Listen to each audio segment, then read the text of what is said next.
أما بعد فأعوذ بالله من الشيطان الرجيم. بسم الله الرحمن الرحيم.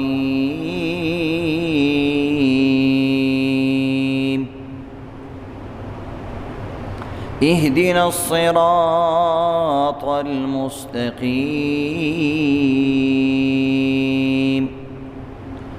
صراط الذين أنعمت عليهم غير المغضوب عليهم ولا الضالين.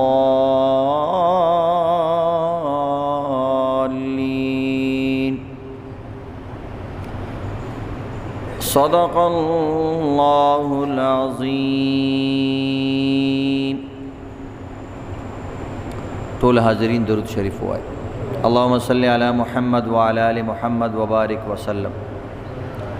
محترم سامعین کرام، د منبر نه تاسو ته مختلف مسائل، مختلف واقعات او مختلف د حکمت خبرې بیانېږي. الله رب العزت دې موږ او تاسو ته په دغه مسایلو باندې د عمل توفیق راکړي او په دغه مثالونو او په واقعاتو باندې الله زمونږ او تاسو د پند ذریعہ وګرځي. بعض اوقات کې موږ واقعات بیانو یا یو قصه بیانو، نو په بعضو خلکو باندې ډېر اثر وکړي او بعض خلک هغې پورې خنداګانې کوي. وی عالم سړی دی او په منبر باندې قصې بیانوي. عزتمندو دا یاد لرئ د دین یو خبره پورې خندا نه ده پکار، او یو عام انسان سه مفتی، شیخ الحدیث او حاکم دې د ځان نه جوړي. وی نوسۍ راپاسېږي نیاته چلونه ښیي چې په کم کاروبار باندې تاسو کوئ پاکه کاروبار کې ځان مخکې کوي او اسلامی طریقې سره ځان مخکې کوي. یو سړی له به مونځ پوره نه ورځي او صحیح به نه ورځي او عالمانو ته به د بیان چل ښیي او دا طریقې سره عزتمندو عالم به یو خبره وکړي د ده مسلک نه به جدایي یا د ده مزاج نه به هغه خلافي او یا د ده به هسې بېسه خوښه نه شي یا د عالم هغه طور طریقه هغه د بیان د ده خوښه نه شي، نو د دې نه دا مخالفت شروع کی. دا د انسان د گمراهی ذریعہ جوړیږي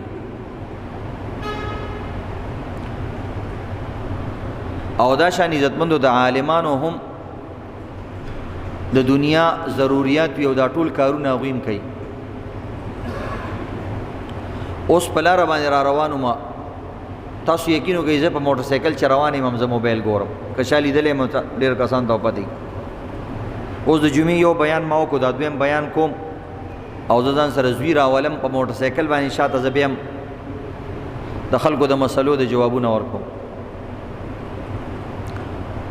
او یو کس راته وایي زه به د الله په دربار کې تا نه تپوس کوم.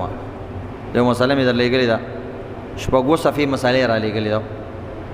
او تا اوسه پورې کتلې هم نه ده. نو بعض وخت سړی په دې خپل خدمت او په دې خپله خوارۍ پسې خفه شي. اوس مثلا تاسو ته مخامخ زه ناست یم، تاسو خو زموږ مقتدیان یې کم یې، نو زه سوچ کوي بیا چې وایي دا خو بس همدغه مقتدیان دي، نه زموږ کور دی، زموږ کلی دی، زموږ دوستان دي، زموږ هوایي ملګري دي، 9 لاکه کسان. نو په 9 لاکه کسانو کې خو روزانه 11,000 کسان او 15,000 او 7,000 کسان موږ سره رابطې کوي. تانوي صاحب ته یو ځل چا وویل زه به د الله په دربار کې ستا نه تپوس کوم. هغه ورته ټیک ده چې الله زه ګیر کړم، زه به تا ته آواز نه کوم چې راشه ماته اخلاص کړه.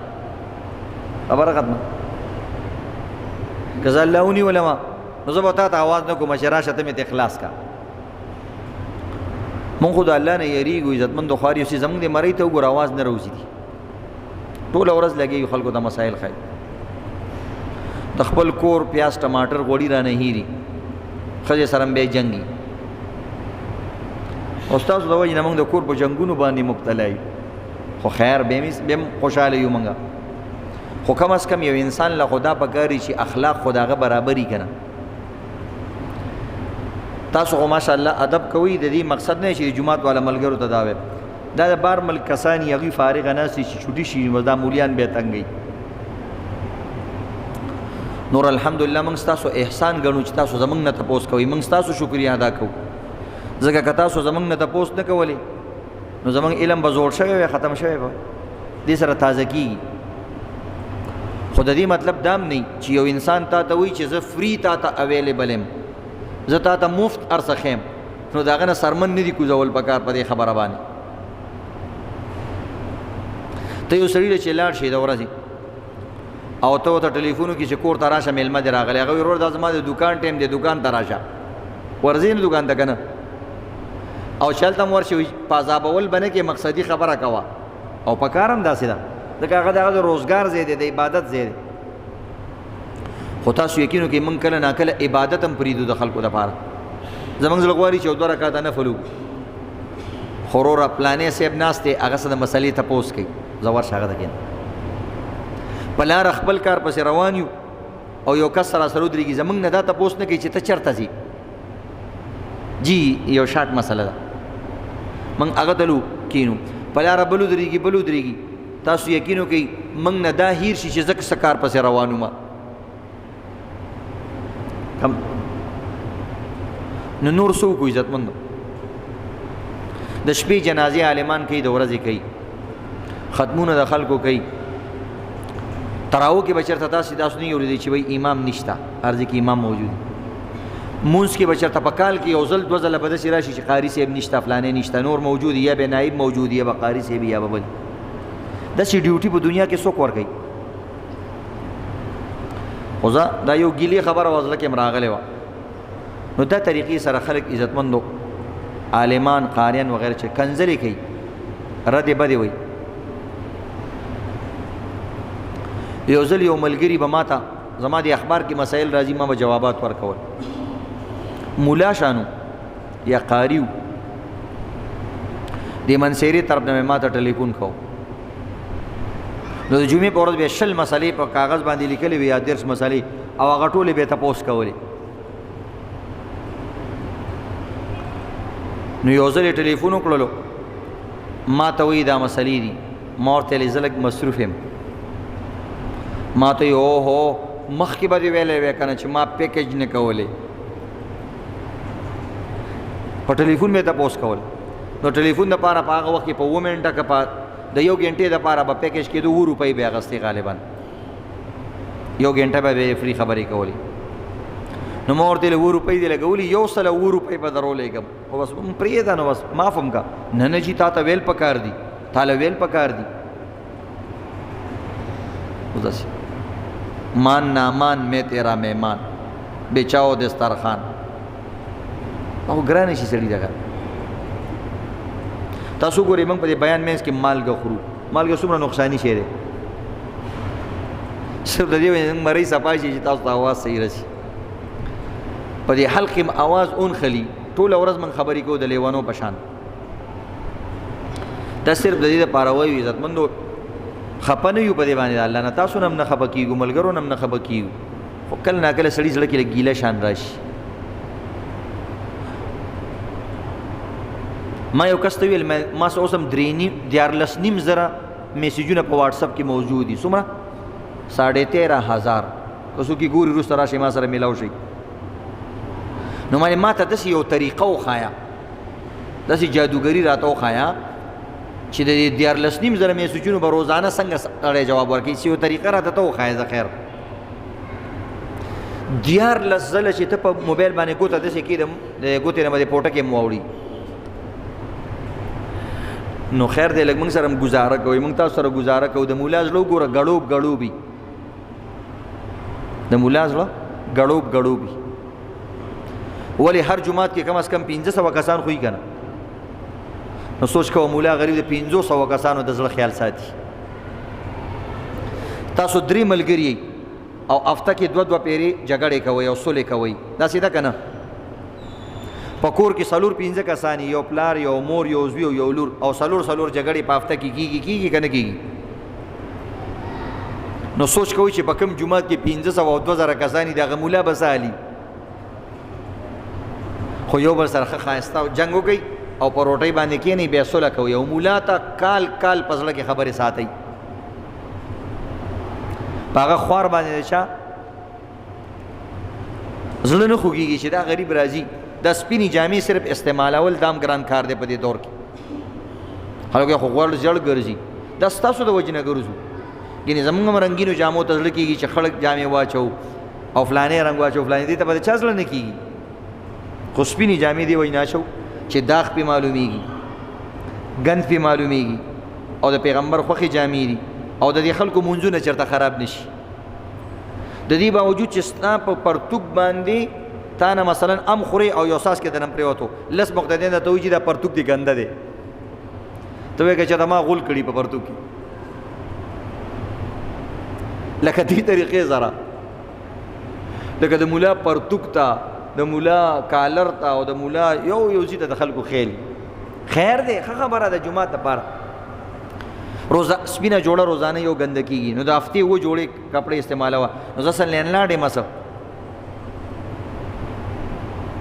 تاسو کې چې یو چکې صابون چې تاسو من کور ته را لګلې دي نه پدیم نه غبګي خو الټه کنزلي رد بدی غیبت پدی خو د سړی زړه چوي کنه او زه ته یو ملاور دا او د افغان کالونی یو کس موږ نه پټ وې ځنیم راغله ځکه نه راغله غوړه روډ ته وایا پلان ته وایا مولوی صاحب راغله دي او پردو خلکو زمونږ عزت په لار وځه کسانو درول یو ټیم دوه روټي وخوړلې په زور باندې خلکو دوه هم په دې نه خبر کېږي بیا خو کم از کم کنزلې رد بدی غیبت دا سيزونه مکوي عزت من دا حال دی د زمانه یو سو واقعات چې واقعیا بیان کی لس زره مفتیان بدرته په فیسبوک باندې راوچت شي قصه گو مولا قصې سره بیانې الکه قصې ته سوچ کې قصې خو په قران کې بیان شوی دي قران کې قصې نشته د یوسف علی السلام قصه په کوم ځای کې بیان شوی د موسی علی السلام قصه په کوم ځای کې بیان شوی قران د یحیی علی السلام قصه بیان شوی زکریا علی السلام ابراهیم علی السلام د ټولو پیغمبرانو قصې په قران کې بیان شوی دي سوره قصص ګوره پوره د قصو سورت یو صورت دا قصه گو مولا دی دا فلانه مولا دی عوام فیصله کوي د مولیانو دا د گمراهی ای دا د گمراهی نشانی چې عام خلق به علم خلق عالمانو ته چل خي دا به د گمراهی اثرات وي قصه به طور عبرت بیانې قران کې ملوي نظر بها للناس لعلهم يتفکرون وې دا قصه او کہانیاں یا مثال دا د دې لپاره بیانې چې خلک فکرمند شي نو چې یو قصه تا واورېده او تا کې فکرمندی پیدا شوه نو دا صحیح قصه ده اگر چې هغه فرضي قصه یو فرضي قصه چا جوړه کړې یو دوتی خارو سره داسې چلو کو خارو فلانی خو تا باندې اثر وکړو او تا د لپاره پند او نصیحت جوړ شو دا خبره ده کنه بعضې قصې فرضي قصې وي نو دا به طور عبرت علما مفتیان او صوفیه کرام اولیاء کرام د عبرت باندې لکه پلار چې بچو ته نصیحت کوي او اتفاق میں برکت ہے او معشوم ته وي چې بچو یو ځل د خپلو د یو سړي بچي و هغوی کې بې اتفاقي وه او هغوی نه سمېدل نو پلار ورته یو ځل چې کوم دی داسې ویلي چې یو ډکې راوړئ لس کسانو لس ډکي راوړه او بیا چې کوم دی دوه ډکي راوړئ بیا هغه یو ته ویل چې دا یو ډکی مات که هغه کړپ سره مات کو بیا بل ته یې مات کړه ټولو پنځه واړه مات کړه ویلې بچیه زر مات شو ویلې او څه تکلیف خو نه و پکې وایي هېڅ تکلیف نه و دا خو نری ډکی دی ټک چې مات مې کو بیا هغه نور دی چې هغه یو ډکی نور را یو ځای کوي پنځه ډکي لس ډکي چې یو ځای کړه بیا یو زویل ورکړو ویل دا اوس مات کا هغه پې زورونه کول یو دوه ټیزونه یې مو واچول او نه شو ماتولی بل ته یې ته مات که یو هم نه شو ماتولی ویل بچی څه پوه شوې که نه اوس دا هسې ابس کار دی لرګی راواله او ډکې راواله او مات که دا خو هېڅ چټي کار دی خو وروسته مقصد او نتیجې دی اوس ګوره بیا چې کله هغه به بچیا ستاسو مثال دغه شان دی که تاسو کې جدا جدا یو بل کې بې اتفاقي وي نو خلک به هم دغه شان ماتئ.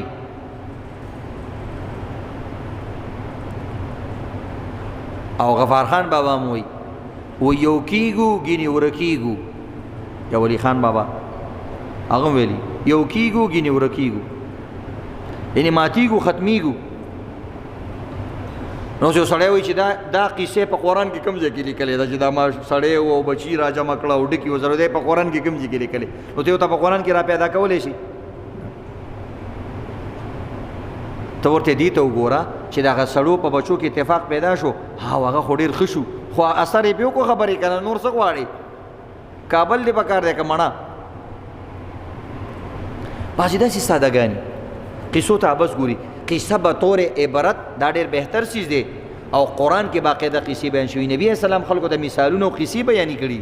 اثر د دې زیات وي، فهم زیات وي. دا د دې لپاره خلک بیانوي چې په یو جوړه خبره باندې څوک پوهه کې یو مثال به ورته بیان کړي. په دې تبلیغي مرکز کې یو مثالي بابا دی، هغه په دې مشهور دی مثالي بابا، ډېر بهترین مثالونه ورکوي او دغه خبره ډېره خوند کوي. نو دې حوالې سره ته زم یو څو قصې بیانوم، ځان ټینګ کوي. هلکه دا خو سیده یا قربان والا قصې نه دي، دا خو د نصیحت او د پند والا قصې دي. یو شیخ سعدی رحمت الله علیه یو څو قصې بیانې کړي دي بطور عبرت او نصیحت، او د شیخ سعدی صاحب دی کتاب ته د دې قصو او د دې اشعار او د مثالونو د وجې نه دومره لوی حیثیت حاصل شوی چې پخوا زمانه کې به خلک بادشاه هغه ټایم جوړو چې کله به دا کتاب ویلو. ګلستان او بوستان دا نومونه به تاسو اورېدلي، ګلستان او بوستان د شیخ سعدی رحمه الله ډېر بهترین مثالونه هغه بیان کړي. یو قصه بیانې د راز باره کې چې راز چاته مه وایه. یو انسان غلط کار کړي، خصوصا چې کله تا د ګناه کار کړی دی، د دې بیانول هم ګناه ده. دا اصل کې د دې دپاره راغلی چې تا نه ګناه کارو شو، په زړه کې ګناه دې کړې ده، پټه یې وساته او الله سره خپل لین سیده که. که د چا حق دی والی حق ورکه، خلکو ته مه وایه چې ما داسې داسې کار کړی دی. خلک د خپل ظلمونو د خپل ګناهونو قصې خلکو ته بیانوي، دا ناروا دي. ها یو ځکه یو نصیحت په طور باندې یو سړی پوهېږي چې بچه ته ما پېژني چې زه داسې داسې وم، زه د دې د وجې نه ښه شوم، بیا پند شو نصیحت شو. خو چې د کمې ګناهونو خلکو کې ستا مشهورې نه دي، خپلې ګناهونه خلکو ته مه بیانوه. سبا بر باندې بیا هغه آواز وکړي ته خلکو ته ما چرس کړل، سبا ته هغه وایي زه چرسي پهله صف ته رامخکې شه، بیا کو کېږي تاویږي. ولې دې ورته چې ما چرس کړل؟ رحمان بابا باره کې شعر مشهور دی چې د چا شعر وایي وایي د زړه راز یار ته مه وایه رحمانه، د زړه راز یار ته مه وایه رحمانه یا جانانه، هغه یار به یار لري تا به رسوا کي. بعض وخت سړی دا وایي که نه چې دا خو زما یار دی که نه، خبره ورته وکړي نو د هغه یار به ولې بل یار نه وي، بیا خپلې ښځې ته وکړي چې ځکه د ټول نه غټه یار یې هغه ده. هغوی ماله خوب نه راځي، هغوی راشي یو قصه درته کوم، نن راته ملګري ډېره ناشنا قصه وکړه، نو بس ښځو ته چې د قصه ورسوله بس بیا خو خبره ختمه. لکه جومات کې او حجره کې چې د اعلان وکړو، نو ځان مه خرابوئ په خپله. وایي پپو چا پپو په خپله پپو. ماشوم رالی که نه نو په چغې والې پپو پپو لکه اوس وځېدمه، نو مور ورته وایي چې چا پپو، هغه چې چا به ورته څه ویلي که نه، هغه وایي په خپله پپو ګرم چای مې وڅکلو. نو دې کې اوس څه وکړمه؟ نو راز چاته مه وایي عزتمندو. راز چې دې بل ته وویلو بس دې ته اوس راز نه شي ویلی، خصم شو. بس راز ویم دې ته چې په زړه کې پټ پروت وي، په دماغو کې پټ پروت وي، چې تا چاته وویلو بس دا راز نه شو، دروازه کولاو شوه، قصه ختمه. نو شیخ سعدی رحمه الله وی او یو ترکش بادشاو د ترکو، او داغه یو غلام په هغه باندې داغه ډیر زیات اعتماد، هر خبره به هغه ته کوله او مشورې به سره کولې. یو ځل صدراس خبره واغې ورته وکړه، ځکه اعتمادي کسو دا یاد لري سړی د اعتمادي کسان خرابوي ځکه چې تا نه څوک راز وباسي نو اول به تا په اعتماد کې علي دا د ملکونو د جاسوسانو ګوره دا خو داسې نشي راځي چې وایي چې زه د هندوستان جاسوس یم یا زه د پاکستان یم خو نیسي حلالۍ هغه ځان نه ملنګ جوړوي بې روپیه جوړوي هلته نه دا خبره راوباسي نو دې غلام نه چېرته غلطي وشوه بل نوکر ته ویل هغه بل نوکر ته ویل بل نوکر ته ویل خیسه خوره شوه نو د بادشاه په ټول رعایه کې ډېره شرمندګي وشوه ټول کلي کې خبره خوره شوه نو بیا هغه بادشاه چې کوم دی هغه غلام راوغوښتلو ډېر زیات یې خفه شو چې ګوره ما به تا سره څومره ښېګړې کولې او ته خو زما رازدار وي تا ولې زه داسې وشرمولم بس هغه سر ټیټ کړی وویل جي رانه شوي دي نو څه وکړم بیا ویلې چې تا کم کسانو ته ویلي هغه کسان هم راجمع کوه هغې چې بیا چا ته ویلي دا ټول یې راجمع کړي د ټول نه سرمن وباسم چې زه دنه خو غلطي وشوه نو تاسو چا ته ولې ویل خبره خو اوتې ده د دې زمونږ د محل نه اوتې ده خبره به او یو کس نه ده ویستلی نو ټول غلامان یې راجمع کړه سزا یې وله تجویز کوله په دې دوران کې یو عقلمند غلام هغه دې بادشاه ته وایي زه یو خبره کوم ویل وکړه هغه بادشاه سلامت اسې ما ویل سزا خورې دا دې پکې یو بله سزا وي ووایه خبره وکړه هغې بادشاه سلامت ګوره ته موږ باندې ډېر غصې دې وکړې ستا حق هم دی ته ډېر عزتمند دی خو تاله الله رب العزت ډېر لوی عقل درکړی دی او ډېر لوی علم یې دله درکړی دی او موږ خو جاهلان خلک یو نو سوچ کوه چې د یو عقلمند انسان په زړه کې راز پاتې نه شو نو د یو جاهل په زړه کې به راز څنګه راز پاتې شي یو صفت شانی دا وګو چې ته ځان ته عقلمند هم وې هوښیار هم وې نو چې تا سره راز پاتې نه شو نو ته د جاهلانو نه تمه کوې چې دې سره به راز پاتې شي بس هغه ته یې غلطي ستا ده نو سوچ کوه چې ته غلطي دی شي نو موږ خو غلطي دی شو که نه نو د بادشاه په ذهن کې خبره راغله چې واقعي غلطي زما ده نو شیخ سعدي رحمت الله علیه وی رازونه نه دي ویل پکار چاته وی د خپل زړه په کوی کې دا رازونه بند کا او جبې ته مه راوله ځکه جبه دروازه ده چې کله په جبه باندې او په دروازه دې خبره راله نو بیا جبه کې دا یو عادت دی چې دا کنټرول کولی نشي ځان نشي قابو کولی دروازه چې ور کولاو کړه که نه بس بیا کولاویږي بس بیا دې ځان غرب وی ته وګوره یو د دې دپاره مثال ورکړی دی چې یو زورور اس دی رستم پهلوان سره مثلا نو رستم پهلوان دی د هغه یو اس دی او هغه اس کله ناکله ماشوم کولاو کی نو د اس کولاول خو آسان کار دی ماشوم هم کولاولی شي خو چې کله اس په نخره شي او په سرکشي شي نو بیا رستم پهلوان هم نشي راټینګولی دقه شان راز دی راز چې دننه پروت دی لکه اس چې په کونډه باندې تړلی شوی دی او چې کله دې په خوله باندې رالی بس بیا د دې قابو کول ډېر ګران دي نو دې وجې نه عزتمندو دا یو نصیحت درته میلاو شو چې راز به بل چاته نه وي او چې د ګناه کار دې کړی نو بیا خلکو ته سلوي نبی علیه الصلاۃ والسلام وایي کوم سړی چې برمله ګناه کوي نو بیا به هغه الله نه بخي او دا نور به وبخي چې چا نه ګناه شوې ده او ستر او پرده کې کار شوی او توبه یې ویستله بل دا یاد لري چې شاید د راز درکو نو دا امانت دی او لا ایمان له لمن لا امانت له و چې کوم سړی د امانت خیال نه ساتي وي دا بې ایمانه سړی دی نو بیا ته د هغې راز ساته چې دوه کسان خبره کوي و نږدې مه ورځه ولې د راز خبره ده ځکه غوږ کې کوي که نه خو دا هم یو طریقه ده چې درې کسان په لاره رواني دوه کسان به یو ځای خبرې هم نه کوي پس به نه کوي ځکه هغه شکي کېږي هغه وایي که چېرته ما یادوي څه چل کوي هر طرف ته به خیال ساتي هغه دپاره دا ګناه ده چې ده ته غوږ نیسي خو د دوی دپاره دا ګناه ده چې درې کسان روان دي ده ته ته لږ سیټ ته شه زه د سره خبره کوم هغه خو تا زړه وچوو چې هغه ته ویل سیټ ته شه یو طرف ته دې ملګری دی چکر له روان دی بل طرف ته ویل سیټ ته شه هغه ته پته ولګېده چې زه ملګری نه یم نو هر طرف ته عزتمندو د دې څیزونو خیال ساتئ یو بله قصه لیکلې شیخ سعدي رحمه الله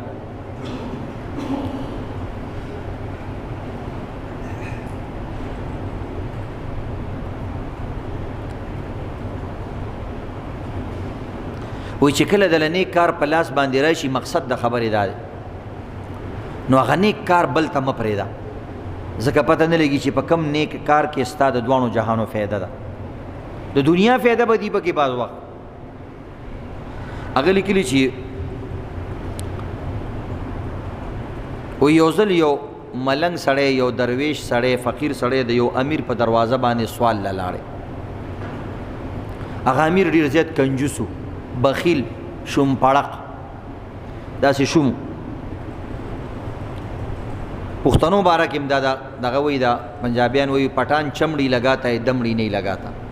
وایي پټان ځان نه سرمن وباسي خو پیسه نه خرج کوي نو پنجاب طرف ته سخاوت زیات دی عبادتونه کم دي دې د عبادت زیات دي سخاوت کم دی دا الله رب عزت هر یو قوم کې یو خاصیت اچولی نو هغه درویش ډیر اورټلو زمون خلک عجیبه عجیبه خبرې کوي دې تنې ته ګوره او سوال ته ګوره فلانې او ډنګرې او داسې او داسې او بعض وخت سوالګري زیاتې کوي خغټه تنې روغ رمټي او داسې کارونه کوي خو بس پرې دې سوالګرې د خلارې د کې د حکومت ذمہواری ده د محکمې چې وی نیسي هغه سره سختیم کولې شي هغه نه ګناګاری خو تا به یو سوالګرې دی ورکا نه ورکا وای شي نو هغه سړی ډېر خپه شو او غریب نو جوخ یو بل گاونډي هغه نابیناو ړوند د همسایه دغه دروازه وټکول دی ملنګ نو هغه راووتلو او هغه نابینا سړی ډېر خوش اخلاق او د ملنګ ځان سره دننه کو د دې ډېر اکرام وکړو سړی ډېر خوشاله شو او هغه پزړه کې دعا رااله ویل یا الله دا ړوند سړی دی سور تخکاریم نه زور ته معلوم هم نیم چې مالدار یم که غریب یم خو ستا د رضا دپاره ما سره اخلاص وکړو یا الله ته ولې دا سترګې ورکړي او الله رب العزت هغه له سترګې ورکړې یو څو څاڅکي ترې پرېوتل بینا شو ډېر زیات خوشحاله شو خلکو ته پته ولګېده چې هلکه فلاني کور کې یو درویش صفت سړی ولی راغلی دی او فلاني ته یې دعا وکړه سترګې وله ورکړه ټول خلک پرې رامات شو چا ورته ما ته دعا وکړه چا ما ته دعا وکړه نو د همسایه چې کوم امیر سړی و دا هم خبر شو نو هغه هم رالی نو بیا هغه ټایم کې لاسونه مروړل وی دا خو یو لوی بازو دا ملنګ یادوي او دا دعاګو سړی دا ولی دا خو یو لوی بازو او دا خو زما په جال کې ګیرېدل پکارو خو زما په جال کې ونه ختم نو بیا د دې نه هېڅ نه کېږي عزتمندو د بخل د وجې نه که یو روپۍ ورکړی وی هغه ته دعا کړی وی الله د هغه د مال حفاظت کړی وی څومره بخه وي نو دې وجې نه بیا وروسته لاس مروړلو سره هېڅ کار نه کېږي بعضې کسان ډېر زیات کنجوسان وي او نو هغوی عزتمندو د مال نه فایدې نه لي خپل مال هم د هغوی په کار رانشي خپل مال د هغوی په کار رانشي د بچو په کار هم رانشي لاړ شي ته غلی ته یوسي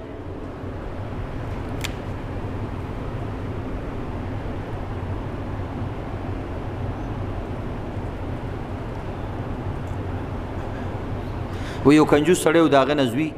ټوله خزانه پټه کړه او خپل یې نه خرج کوله نو بیا روزانه د شپې حسابونه کول دومره روپۍ لاړې دومره روپۍ داسې شوې دومره روپۍ داسې شوې دومره روپۍ داسې شوې او زوی به د شپې پې عیاشي کوله نو پیسې هم لاړې عزت هم لاړ د ټولو ملغم سره مخامخ شوې او پیسې دې د بچي په کار هم رانلې بچي م والوزولې ختمې کړې نو شیخ سعدي رحمت الله علیه وایي داسې کنجوسي مه کوئ چې ستا دا پیسې ستا د بدن په کار رانشي او ستا د خپلو بچو په کار رانشي نو دا پیسې د څه فایدې دا خو نقصان او نقصان دی دې وجې نه عزتمندو بعضې کسان یې موږ ته بچي ټلیفونونه کوي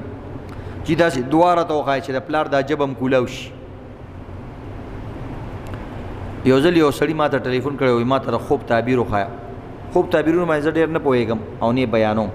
ځکه درته وایم چې بیټ د دې ځان له یو سلسلې ما ته زما لاسونه دي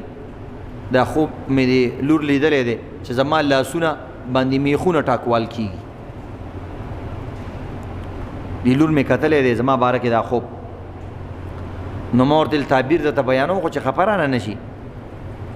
وایي نه دا لور مې را سره ناسته ده او دا خوب درته بیانوم په لاسونو مې میخونه ټکوال شوي داسې په دیوال باندې دی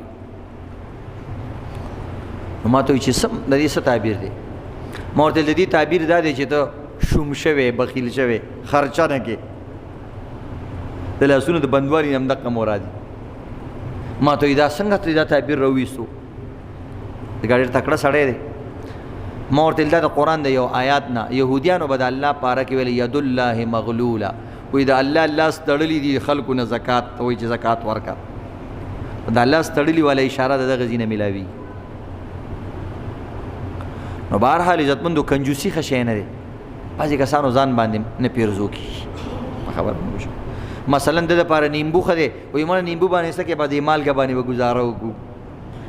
دا هم بلډ پریشر اوچتئ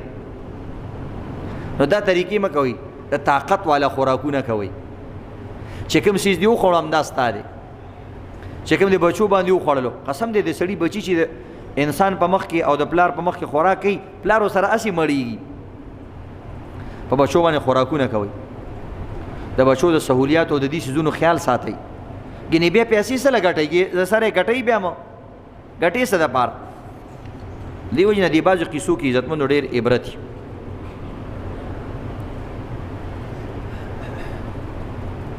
یو قیسه لیکلې د شیخ سعدي رحمت الله علیه بیل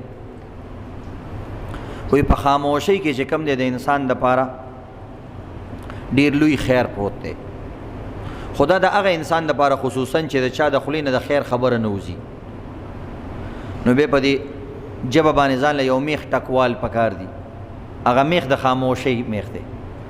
یا یو انسان دا د قمقل دی کمزوری دی علم ورسره ډېر نشته دی یا بهتره مشوره نشي ورکولی نو د له خوله نه دي خوځول پکار چې کم کمزوری سړی خوله بنده ساتي دا به عزتناکي او د عزت په ځای بیا خلک کښېنئ خو چې خوله دې کولا وکړه نو به دا د خولې لار خو لاندې لرې ته تلې ده پړپوس ته تلې ده او هغه لاندې ګندونو ته تلې ده نو بس بیا کله نه کله هغه ګند ورسره رابار کېږي او بیا انسان ډېر بې عزته شي او ډېر وقت ته د کم شي نو شیخ سعدي رحمت الله علیه وایي د مصر په ښار کې یو فقیر شان سړی ځان نه بعضې کسان فقیر جوړ کړي د دې دپاره چې خلک زما عزت وکړي سپینه جامه سپینه پټکې وغیره داسې هولیه د نیکانو خلکو برابره کړي او نیکې وینه یا داسې د هوښیارانو د عقلمندو کسانو هولیه برابره کړي او هوښیار او عقلمند نه بهروپیه شان شي نو خلکو به د هغه ډېر زیات قدر کوو بس هغه به خاموش اوسېدو خبرې به یې نه کول نو دې وجې نه خلکو به د هغه ډېر قدر کوو عزت به یې کوو نو چې خلک ډېر زیات جمع شو بعض وخت دا زنده‌باد مرده‌باد نه دی دا هم سړی خرابوي ته به هېڅ شی نه خو چې یو څو کسان د زنده‌باد مرده‌باد وکړي هسې به د شرم لوښې خو به ځان نه به دې تمه پیدا شي چې هلکه زه هم څه یم نو دې باندې مه ګوره دا خو خلکو باندې مه دوکه کېږه خپل وزن په خپله کوه په خپله ځان تله نو به دې سړي ته وویلې چې هلکه زه دومره خاموش یم او خلک مې دومره قدر کوي نو که دا مې خبرې شروع کړلې وګوره زما دومره خلک قدر کوي چاته څه ویم هم دومره قدر مې کوي نو چې خبرې مې شروع کړې نور به مې زیات قدر کوي او زما کمالات به په خلکو باندې ظاهر شي هغه چې خبرې شروع کړې نو خبرې خو د هغه د حکمت خبرې نه وي هسې اوټ پټانګ باتې هسې ګډې وډې وي هسې پرتې به یې ویلې نو به یو کس ته کمېدلو او خلکو ته پته ولګي چې هلکه دا خو لوی جاهل دی او دا خو لوی قمقل دی او دا ښه دی چې دا خولې را کولا وکړه ګینې مونږ خو په دوی باندې دوکه شوي نو دا الټه پلټه خبرې به خلکو ته کولې هغه مجمع هم ختمه شوه او نقصان څه شو د خلکو په زړه کې چې کوم عقیدت او محبت و هغه هم د خلکو د زړونو نه ووت د خلکو د سترګو نه هم پرېوت کم سړی چې ارزي کې اړتو پړتو کوي او ډېرې خبرې کوي نو خلکو هغه ته غوږ هم ایښی خو وروسته وایي سړي ته یې خیر یار پوره کلکلاغانو او فلانې او د خولې بند بلکل نه او دا خوشحالي چې زما به صفتونه کوي نو دې وجې نه السکوت سلامت خاموشۍ کې عزتمند و سلامت وي د انسان عیبونه خاموشي پټئ د انسان جهالت خاموشي پټئ خو چې په خوله کې د خیر وي بیا خاموشي بهتره نه ده یو انسان دی د خیر کار قرآن ورځي حدیث ورځي د عبرت خبره ورځي د خبره په خلکو باندې اثر کوي بیا دا کول پکاري خو چې نه نو بس خاموشي بهتره شیخ پری ده او چپه خوله دی بهتري ده نو ځان له کار نه دي خرابول پکار دویم عزتمندو اخیری ته یو لطیفه شان کومه خو د عبرت دپاره کله نه کله انسان د خپل وس نه زیات کارونه کوي داسې نه دي کول پکار لکه اوس مثلا موږ دومره رزق پیدا کوو چې زمام کېږي زما د بچوم کېږي د نوسوم کېږي بیا هم کسان لګېږي به دا خواریګانې او دا ځان باندې شپه ورځ یو کړي عبادات حج ته پاتې روژه ته پاتې ځکه ټول عمر په سفر وکړي وایي روژه سفر کې نشته وایي زه چې کله شم بیا به ونیسم بیا ځان له روژه چېرته نیولی کېږي او مونځ ته ګډوډي هلکه چاله ګډوي پرېږده مړه چې کړوسي او پردي او کودي مې هم خوشحالوي او کودي نه چې بیا تپوس وکړي وایي د نیکه غور نیکه دي څه نوم و وایي پته نشته کومه هدیره کې ښخ دی وایي والله که راته پته وي هېڅ ورته پته نه وي د سره تاسو خپل ځان والئ موږ د دې زمانې ښه خلک یو مطلب د وروسته زمانه به د دې نه خرابه وي که نه قیامت را روان دی او ته یو سړي ته پکې ستا د غور نیکه څه نوم دی نو ځکه یو څلور پنځو کسانو له نومونه ورځي بیا قبر یې کوم ځای کې دی والله پته نه لګي چې لنډي ارباب هدیره کې دی که د سوکنو هدیره کې دی او که رحمان بابا هدیره کې دی خبر یې ورته بیا نه معلوم که بیا ورته دا پته چې اول ته هم ښخ کړی خو قبر یې ښودلی شي چې کم دی قبر یې بیا نه شي ښودی یو قبر باندې لاس کېږي ما ته دا ښکاري چې بره وګوري وایي دا خو د ګلپاڼې ترور دی خدایه پاکه را واپس دي وایي یار غلط شوم وایي دغه شانونو دا حالات دي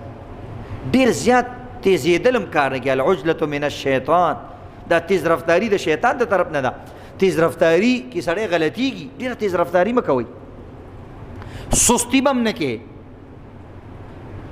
میانه روي به کې درمیانه چال به چلېږي بعض کار کې لږ تندي بعضې کار کې لږ سستی بعضې کې درمیانه حالاتو ته به ګوري مثلا نکاح ته تیار ده شریعت وایي جلدي وکړه وی تړه مونځ تیار دی وایي زر کوه الله اکبر وایه بل کار دې را پیښ نه شي دې کې به جلدي کې نور بعضې نور کارونه به ټول دې کې هم جلدي مطلب دا نه چې زر زر مونځ کې زمونږ خلک بیا زر جلدي به کوي حدیث کې راغلی دي چې مونځ کې به جلدي کې نو دې زر زر مونځ کوي هغه دا مطلب نه دی وایي په ټایم باندې وکړه وروسته کوی موږ دې بل مطلب والو موږ زر زر دی نو یو سړی وایي داسې قافله کې روانو خر یې ځان سره روان کړی نو خر یې ډېر زیات سستو نو چې ډېر زیات سستو یو سړي سره مشوره وکړه چې والله دا ټول خلک لاړ ورسېد منډۍ ته به ورسېږي او زه به همداسې پاتې شم پخوا به په دې خرونو باندې او په دې اسونو باندې دا قافلې تلې او ټول تجارت به هم په دې باندې کېدو د شا به چې ډېر زیات خرونه و بس هغه به لوی مالدار و ځکه د دومره خره ځي راځي او سامان وړي راوړي نو چا سره مشوره وکړه چې څه چلو کومه چې یار لږ زر ورسېږو هغه ورته لږ سور مرچکې راوالو دې خر ته یې ولګوه شاته بس هغه چې سور مرچکې ولګو نو خر یې دومره فاست شو او سم جاستې جوړ شو د ټولو خرونو نه مخکې شو خو دا سړی شاته پاتې شو چې دا شاته پاتې شو سړی ډېر زیات خفه شو چې به دا خر څوک را لاندې کوي نو هغه سړي ته وایي چې یار والله تا خو راته داسې نسخه وښودله چې خر خو دې په هوا کو غوځده نه شم تللی نو هغه ته وایي دا خو اسان ښار دی لږ مرچ ځان ته ولګوه خبره قدمه بس هغه لږ شان چې کوم دی ځان ته ولګول چې مرچ یې ولګو نو دا د خر نه ورپسې تیز شو ټول د مخکې ورسېدو بیا خر ته یې چې راکړه ځان را رسوه پوه شې که نو چې لاړې کور ته چې ورسېدو زر په دروازه ور دننه شو خر هم ورپسې را دننه شو نو پخوا طریقې به دا وي چې خلک چا سره به بوج و یا به سره خر به و یا اس به ورسره خلکو به ترې اس ونیولو زر به یې هغه وتړلو بیا به یې مېلمه ته راځه دلته کښېنه پهله به یې سورلي دنه نیوله چې ونه تښتي ګډه وډه نه شي نو بس هغه نیایي چې کوم دی خر پسې ورمنډه کړې خر یې تاوېدو را تاوېدو هغه دالان کې نو زه ورته وایي چې نیا بی خر پرېږده دا سړی نسې دې ونیسه لکه زه د هغه نه زیات پریشان یم نو بس بیا یو ګنټه نیم غریب تاو راتاو شو بیا سوټ شو کېناستو نو د خبره خو لطیفه ده عزتمندو خو مقصد د دې خبرې دا دی چې ځان ته په دنیا کې ډېر مرچکي مه لګوئ چې لا یو کار دی نه کړی لا ناس نه په یو ځای باندې یو بیا د باندې سوځېدل شروع شوي یو بیا بل کار پسې روانې لږ پکې د خپل آرام دپاره هم ټیم وباسه لږ د خپل د دې ګلالو بچو دپاره هم پکې ټیم وباسه دې سره به ته ریلیکس کېږي زړه به دې په ځای باندې وي دماغ به دې په ځای باندې وي لږ کور والا دپاره هم ټیم ورکوه لږ ګاونډیانو دپاره پلاني ځای کې مړی شوی پلاني ځای کې دعا ده د دې دپاره هم لږ ځان کوه جومات ته راښکاره شه د امام صاحب تپوس وکړه د قاري صاحب تپوس وکړه دا به تا را عزتمندو د دنیا په کارونو کې مدد درکوي ځکه چې ته ریلیکس شي او ستا باډي ته آرام ملو شي نو ته د دنیا کار به مخکې خې طریقې سره کولای شي. مقصد د خبرې دا دی نو ټول کارونه لګ په احتیاط باندې په اطمینان باندې او په صحیح طریقې باندې کوي. صحیح ده ان شاء الله. الله دې عمل کولو توفیق راکړي. اذان وکړي.